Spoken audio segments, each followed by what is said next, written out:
हम महाराजा अग्रसेन के जो स्टूडेंट्स हैं वो वेस्ट मैनेजमेंट टीम की तरफ से जा रहे हैं IPCA के सर्वे जगह, जहाँ पर वो अपने वेस्ट को कलेक्ट करते हैं, रिसाइकल करते हैं, अपसाइकल करते हैं, उससे बहुत सारी अलग चीज़ें बनती हैं। तो आज हम स्टूडेंट्स वो देखने जाएंगे। It's gonna be a informative tour, बहुत मज़ा आने वाला है। And let's go. हमारी बस आ चुकी है उस तरफ, अगर मैं आपको दिखाऊं तो इसमें हमारी पूरी टीम जाएगी जो एकत्रित है इस मेरे पीछे ही जस्ट।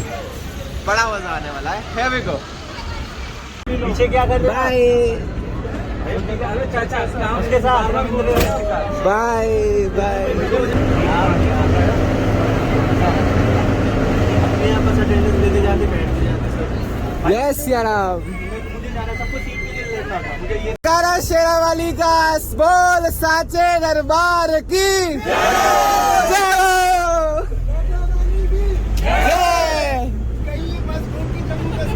शुरुआत होती है इसी के साथ। मेरे सीने में श्री राम जानकी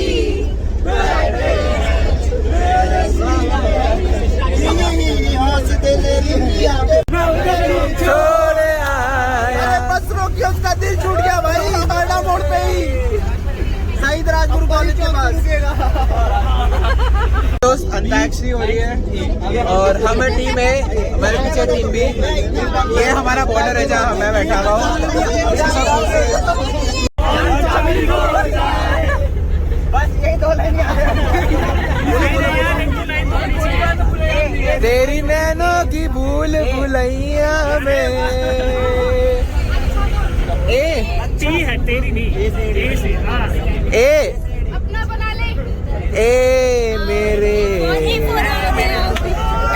मेरे हम सफर एक जरा इंतजार सुन सदाए दे रही है मंजिल प्यार की। का कहाँ से देश का नाम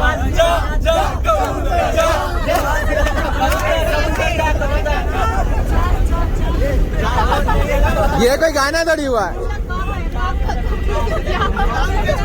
जहाँ से 3 4 5 6 7 8 9 10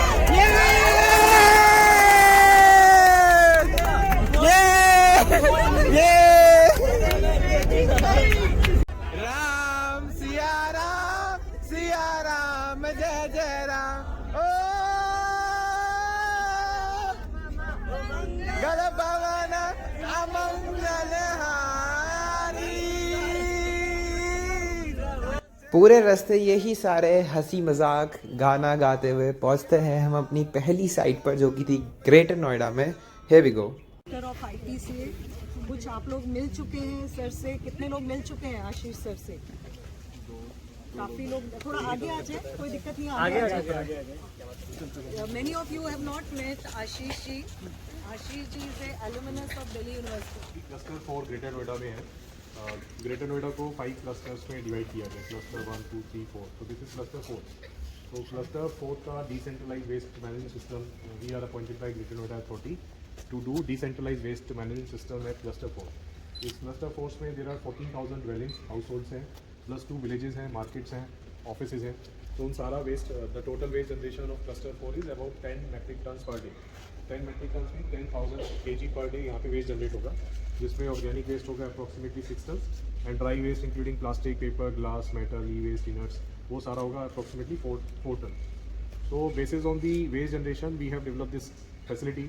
This is a newly set up facility and it will be inaugurated day after by the Chief Executive Officer of Greater Noida and the MLA of Gautam Budh Nagar। तो अभी इसलिए थोड़ा सा क्लीन है, यहाँ पे वेस्ट नहीं दिख रहा है आपको, बिकॉज अभी परसों इसका इनोग्रेशन होगा उसके बाद यहाँ पे। So we will collect waste from households, market, जो मैंने आपको बताया 14,000 dwellings and all waste will come to this facility. The capacity of this facility is 10 metric tons per day, मतलब 10 metric tons आप वेस्ट यहाँ पे लाके उसको सेग्रीगेट कर सकते हैं। तो वेस्ट मैनेजमेंट में एक कंपोनेंट है material recovery facility. Material recovery facility basically ये स्ट्रक्चर और infrastructure where we do segregation of waste. Normally हमें सेग्रीगेशन घर पे करना चाहिए, dry, wet and domestic hazardous में, बट क्योंकि वो घर पे अभी इतना नहीं हो पा रहा है, तो जो सेग्रीगेटेड भी है या नॉन सेग्रीगेटेड वेस्ट है वो यहाँ पर आएगा और हम उसको डिफरेंट कैटेगरी में सेग्रीगेट करेंगे। बिकॉज अगर हमें वेस्ट को रिसाइकिल करना है, उसको प्रोसेस करना है, तो वो सेग्रीगेटेड होगा तभी हम कर पाएंगे। हर एक रिसाइकलिंग फैसिलिटी एक स्पेसिफिक रिक्वायरमेंट्स होती हैं उसकी। जैसे paper recycling industry will recycle only paper, and paper में भी जैसे न्यूज़पेपर रिसाइकलिंग इंडस्ट्री है तो खाली वो न्यूज़पेपर ही रिसाइकिल करेगा। Cardboard recycling industry only recycle cardboard, PET recycling only recycle PET, MLP. तो the recycling industry is very specific to the quality. तो वो सारा हम कैटेगरी बनाएंगे, कार्डबोर्ड सेग्रीगेट करके कार्डबोर्ड इंडस्ट्री में भेजेंगे, प्लास्टिक को प्लास्टिक में। I will show you the process से पढ़े हुए। I did post graduation in environment management and graduation in botany honours, and then I did my research at IIT Delhi. So IIT Delhi पे we did research on waste management, how to connect, how to segregate, how to recycle. एक पूरा system हमने IIT Delhi में develop किया था, and वो सारी learnings को हमने ये NGO की फॉर्म में कन्वर्ट किया, Indian pollution control. So I am the founder of Indian pollution control association. We form this organisation in 2001 and 22 साल से हम इस सेक्टर में काम कर रहे हैं। अभी हमारे जो ऑपरेशन है वो पैन इंडिया में ऑपरेशन है और हम इस तरह की फैसिलिटी को डेवलप कर रहे हैं। सर एक चीज़ और जानना चाहती हूँ, what career they can have in this field? They are some of them are It's a very upcoming sectors, and we are also conducting a certificate course for entrepreneurship in solid waste management. If any one of you want to become entrepreneur in solid waste management or want to develop your career in waste management, you can have this certificate course. It's 60 hours certificate course, online course होता है, which we are conducting in collaboration with Terry School of Advanced Study. इस 60 hours online training course में हम पूरा waste क्या है, waste के क्या बिजनेस अपॉर्चुनिटी आगे आने वाले फ्यूचर में है, and we provide full mentorship support to the participants.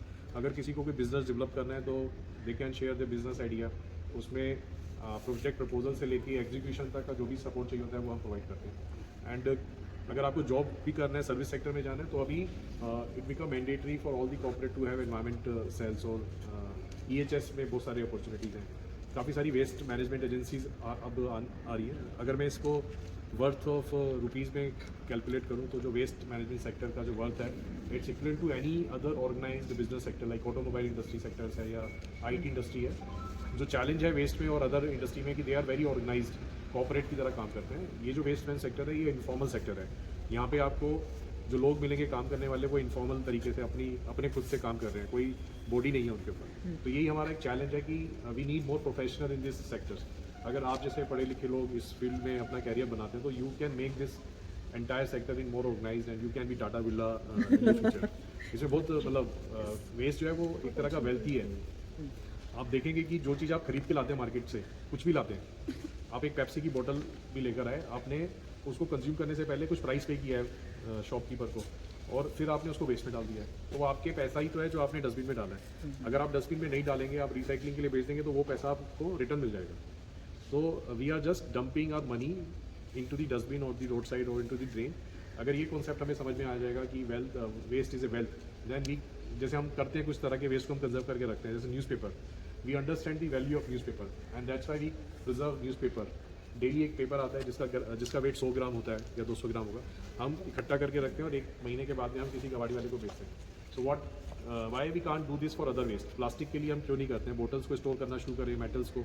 तो जहाँ पे हमें वैल्यू नज़र आती है वहाँ पे हम स्टोर करते हैं, जहाँ पे हमें वैल्यू नज़र नहीं आती है वहाँ पे हम वेस्ट करते हैं, डिस्पोज करते हैं। तो ये जो फैसिलिटी है, यहाँ पे हम हर तरह के वेस्ट की वैल्यू को कंसीडर करते हैं और उसमें हम अपनी एनर्जी लगाते हैं, हम उसको प्रिजर्व करने में, उसको सेपरेटली स्टोर करने में, so that we can channelise to the recycling industry and generate revenue, and the waste should not go to the landfill site. The ultimate objective is to protect our environment. अगर waste recycle नहीं होगा तो कहाँ जाएगा वो? फिर dump yard पे जाएगा। अभी रास्ते में आपको गाजीपुर लैंडफिल साइट दिखाई दी होगी, तो अगर इस तरह के पहाड़ अगर हम क्रिएट करेंगे, अभी जाते हुए दिखाई दे जाएगा, तो landfill is not a sustainable solution, it's not a solution.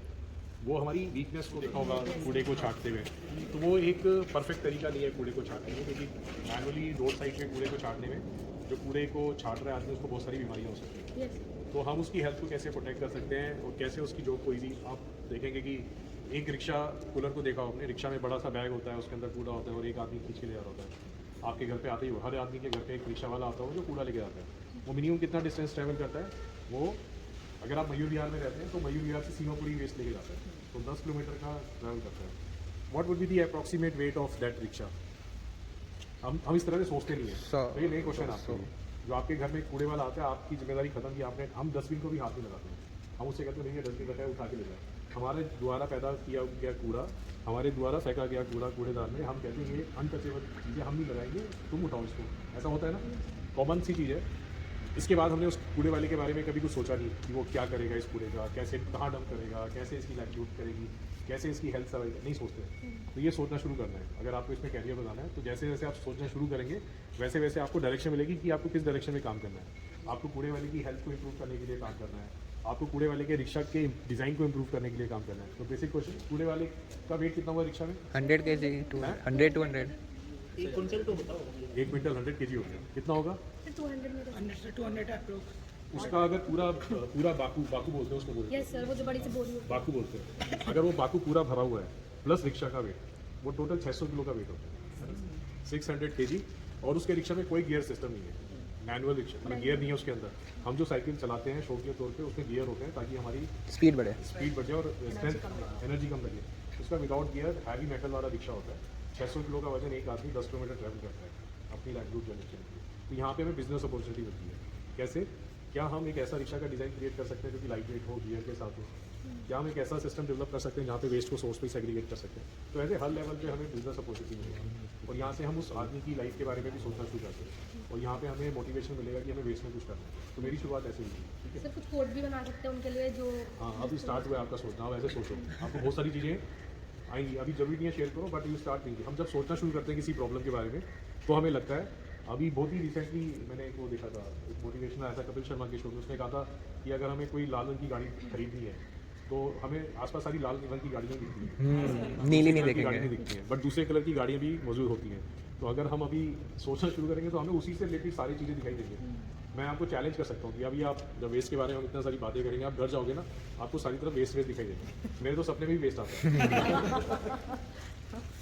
चलिए अब समझते हैं कि ये रिसाइकलिंग प्लांट कैसे काम और करता है। अभी जो वेस्ट है जो काम थोड़ा सा डिस्टेंस येलो लाइन से, अब तो जितना भी वेस्ट आएगा वो इस ऊपर में डलेगा और इस ऊपर से ये कन्वेयर बेल्ट है। इस कन्वेयर बेल्ट पे फिर अभी कोई मैनुअल हैंडलिंग नहीं है, उसको ज़मीन में नहीं बैठना है। हमने उसके पोस्चर का ध्यान रखा है, उसको मैनुअली वेस्ट को नहीं करना है। व्हीकल से आएगा, व्हीकल से वेस्ट यहाँ पर आएगा। अब यहाँ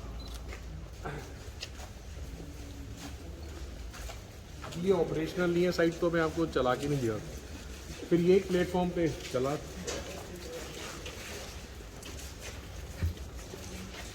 ये हमारा सेग्रीगेशन प्लेटफॉर्म है। ये स्टेनलेस स्टील का सेग्रीगेशन प्लेटफॉर्म है क्योंकि जो वेस्ट आएगा वो मिक्स होगा। इसके अंदर वेट वेस्ट भी होगा और ड्राई वेस्ट भी होगा। तो वेट वेस्ट क्योंकि रफ सरफेस के वेट वेस्ट जो है वो चिपक जाएगा, तो इसलिए हमने इसको स्टेनलेस स्टील का बनाया। यहाँ पे हम ये जो आप होल्स देख रहे हैं, यहाँ पे हम वेट वेस्ट को सेग्रीगेट करेंगे। वेट वेस्ट मतलब आपका खाने का सब्जियों के छिलके, फल के छिलके, लेफ्ट ओवर फूड, अंडे, मीट, ये सारा वेस्ट हम यहाँ पे सेग्रीगेट कर रहे हैं। नहीं, ये लड़के स्टेशन है, यहाँ पे 6 लड़के स्टेशन होंगे, बट गाड़ी से वेस्ट जो है वो आपका यहाँ पे आके गिरेगा। यहाँ पे हमारे पास कुछ टूल्स होंगे और जितना भी वेट वेस्ट होगा वो यहाँ पे होल से नीचे ड्रम्स में जाएगा और जो ड्राई वेस्ट होगा उसको हम पुश करेंगे इस कन्वेयर बेल्ट पे। यहाँ पे इस तरह से ये कन्वेयर बेल्ट जो है वो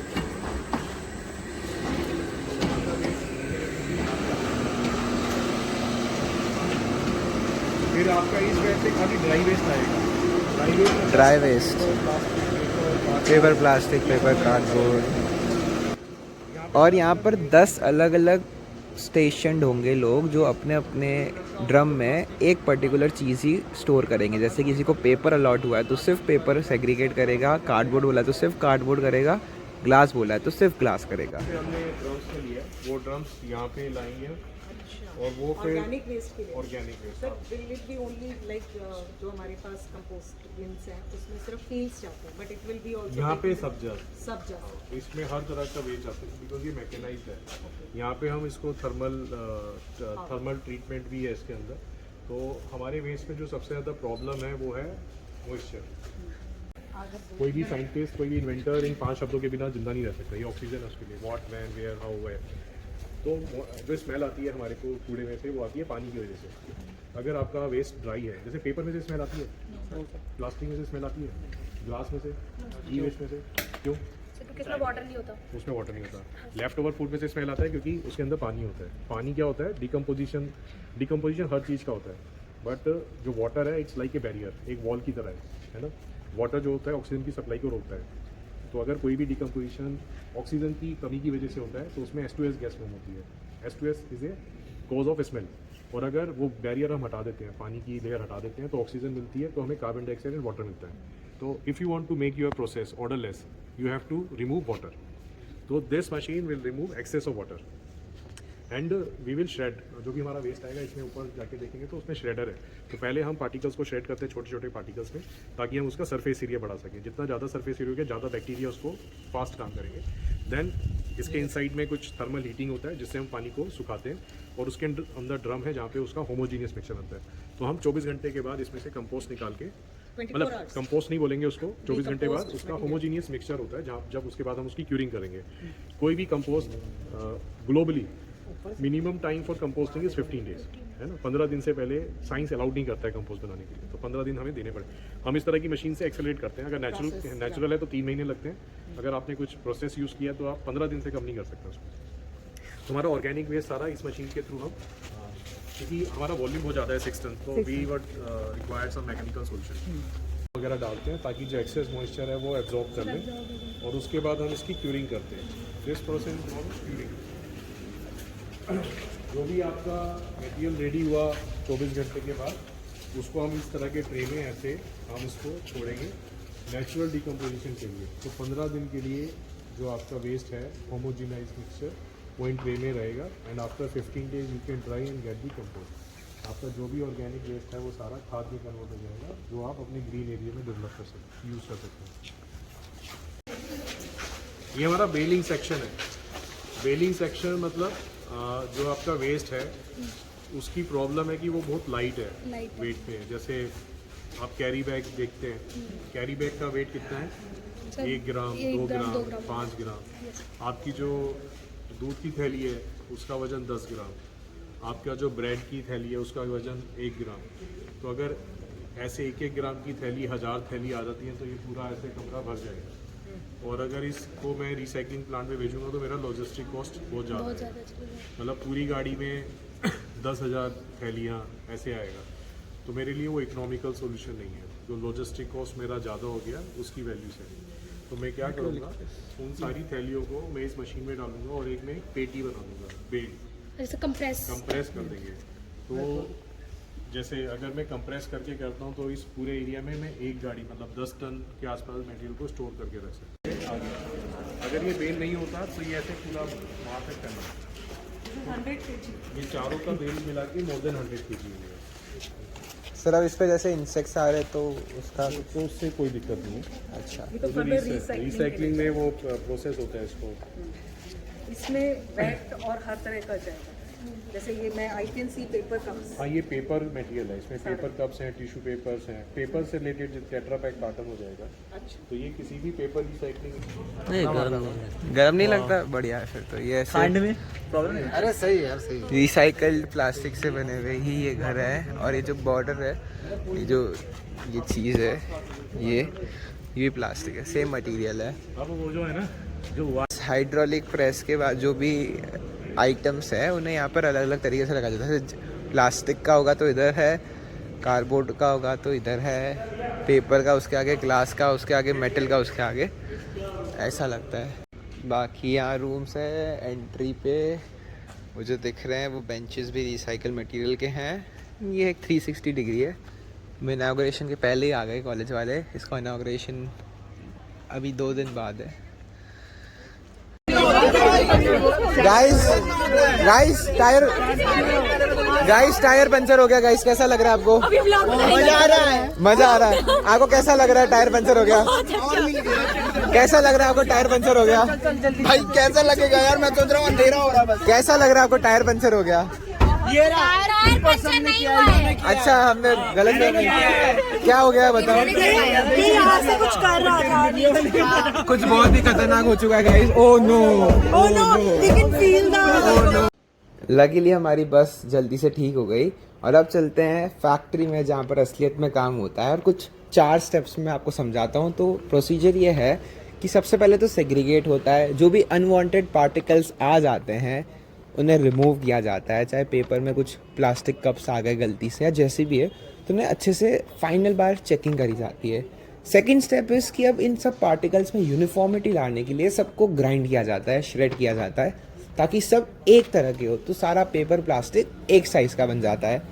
थर्ड स्टेप इज़ कि अब हमें ये डिसाइड करना है हमें किस टाइप की थिकनेस चाहिए। तो ये जो पार्टिकल्स हैं इन्हें एक प्लेटफॉर्म पे स्प्रेड किया जाता है एंड जितनी थिकनेस चाहिए होती है उतना केजी में ये जो पार्टिकल्स हैं उन्हें स्प्रेड किया जाता है। तो ये कॉम्बिनेशन होता है कितना प्लास्टिक, कितना पेपर, कितना कार्डबोर्ड इस प्लेटफॉर्म पे जाएगा। प्लेटफॉर्म की साइज़ रिमेन्स द सेम, वो हमेशा 8x4 का ही रहता है, बट कितना ज़्यादा mm की थिकनेस होनी चाहिए वो वेट पे डिपेंड करता है। हम 15 kg उस प्लेटफॉर्म पे डालें, 20 kg डालें, 8 mm, 6 mm, अलग अलग साइजेस होती है। नेक्स्ट स्टेप इज़ कि अब इसे एक हॉट एंड कोल्ड प्रेस में डाला जाता है, जहाँ पर पहले जो प्लास्टिक पेपर के साथ बाइंड होता है एंड देन उसे कोल्ड किया जाता है ताकि वो ठोस हो जाए, मजबूत हो जाए। ये 1 घंटे का प्रोसीजर रहता है। एक साथ एक मशीन में 14 शीट्स जो है वो बन सकती है एंड इस तरह हमारे पास एक परफेक्ट मटेरियल आता है, कार्डबोर्ड आता है, जिससे हम फिर जो चाहे बना सकते हैं, अलग अलग चीज़ें। इससे एनवायरनमेंट को भी बहुत मदद मिलती है क्योंकि डिफॉरेस्टेशन नहीं होता। ये हम जो चीज़ें बनाते हैं प्लास्टिक की मदद से, रिसाइकल प्रोडक्ट से, इससे हमें नए पेड़ काटने की ज़रूरत नहीं है। This is how the office looks like.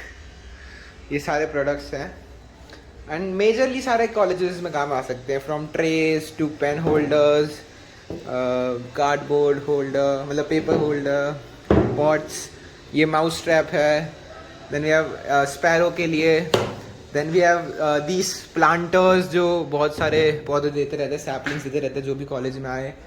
And इस तरफ दिस इज़ अगेन ट्री का जो कह सकते हैं एक शेप में, बहुत सारे प्रोडक्ट्स हैं। आई मीन बहुत अच्छा करो। Thank you.